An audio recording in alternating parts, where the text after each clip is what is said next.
My name's Flora, and I'm Adam's mom. And my name's Flora. I'm Adam's dad.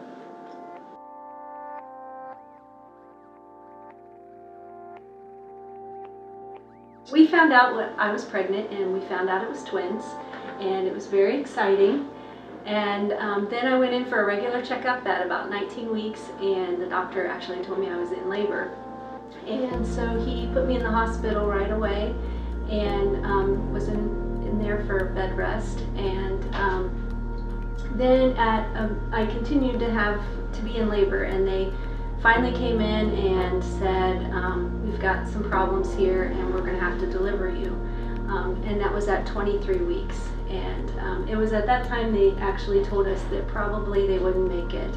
That at 23 weeks we had about a 30% chance of survival. When I went into labor, Adam came out first, and he was, we didn't hear him even squeak or anything. They whisked him right away to the NICU. And then Alex was born really quick, right after. 6.5 minutes later. Yeah, and took him to the NICU too. We didn't get a chance to see them at all. They just whisked him away. And when we were finally ready to, and I was okay enough, then they let us come in and see him. And they had tried to prepare us, but we really weren't. We weren't prepared at all for what they looked like. They were literally, their legs were, my wedding ring could go all the way up his thigh. I mean, they were just so tiny. And it was kind of like a science experiment. They, with Adam, they tegadermed all of his skin like a mummy. They wrapped him up in tape. And it was really, really strange, because then with Alex, they put it almost looked like saran wrap around him. They treated him totally differently. And it ended up, Alex, he would have seizure after seizure after seizure, and every time he'd have a seizure, his skin would break. Their skin was so thin that any movement would break their skin open. So we would just watch him have seizure after seizure, and just his skin would just break and break and break, and it was just heart-wrenching.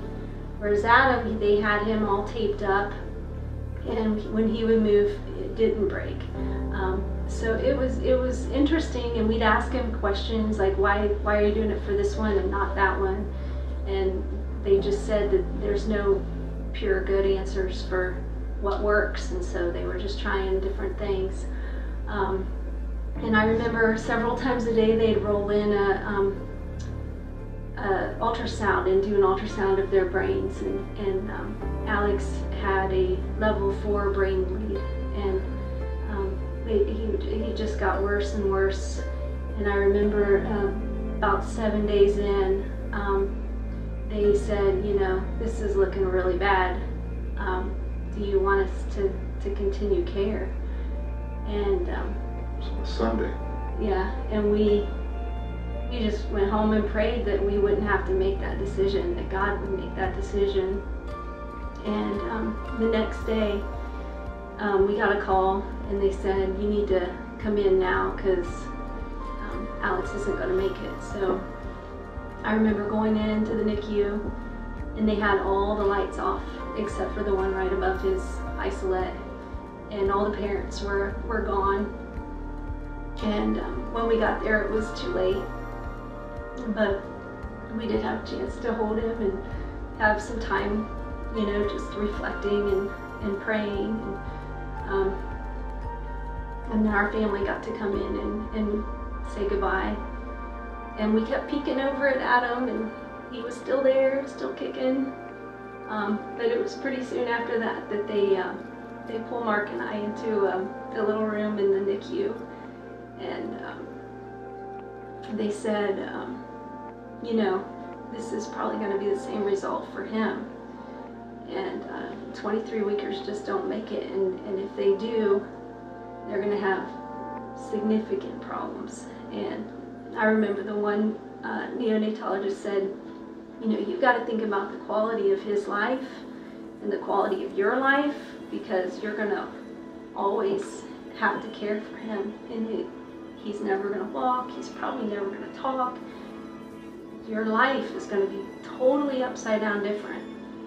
And then they said, so, you know, we can stop care now if you want.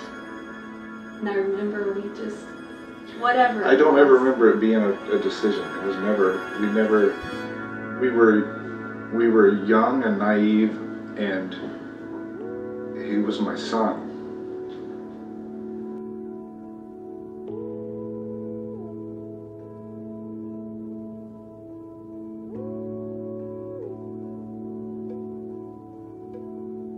You're not going to say no, unplug him. I mean, it wasn't, it was, we were, well, okay, we're equipped, we'll do it. And, you know, for 4 months he was in the NICU, and it never was a time where we thought we were in the clear. I mean, even the last week. And we got to take him home, and it was such a joyous day. We were so excited. It was the day before his due date? That's when you brought him home? Yeah. So 4 months in the NICU.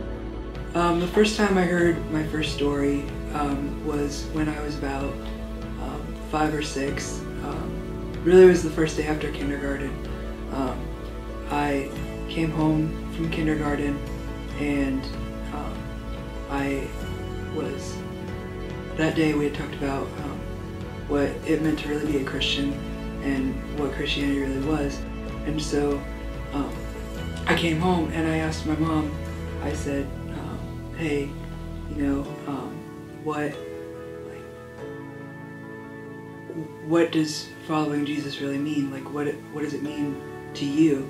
And she sat down and she told me, you know, following Jesus isn't easy. And then she told me the story of how I was born. And to me, that made me feel like I do have a purpose, and I do matter to God, and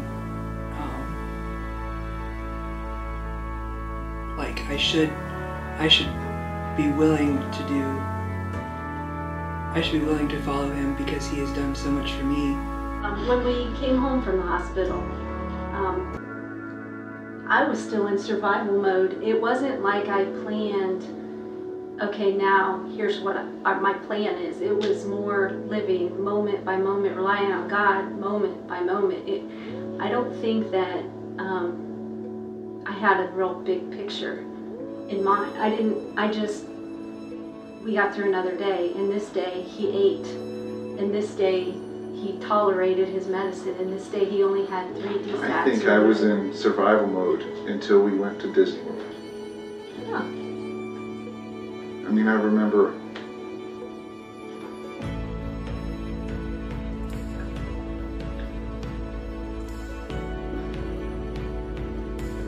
watching The Lion King. Remember that? Oh yeah.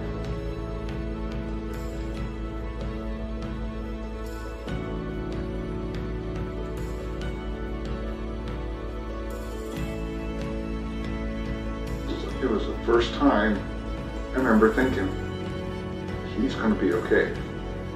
And he would have been 2.5. Yeah, I think 2.5. Because he was standing on my lap, and he was, Lion King was one of the movies that he really liked. And he was just big-eyed and enjoying it. And it was the first time I remember thinking he's going to be okay. Yeah. Just like lifted off of him. It just, because they had prepared us that he wouldn't do anything, everything he did was a celebration. First time he sat up, we were like, yay, he's sitting up. He's not, you know, everything he did, we celebrated.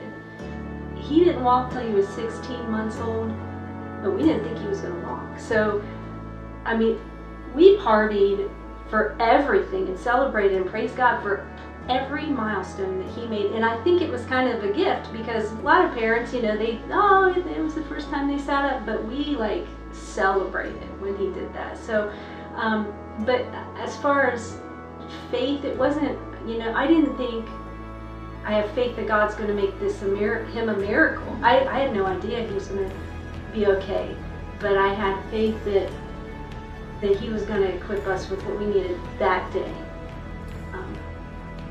I think my faith was I grew up in church. I grew up believing in Jesus. It was just how I was raised.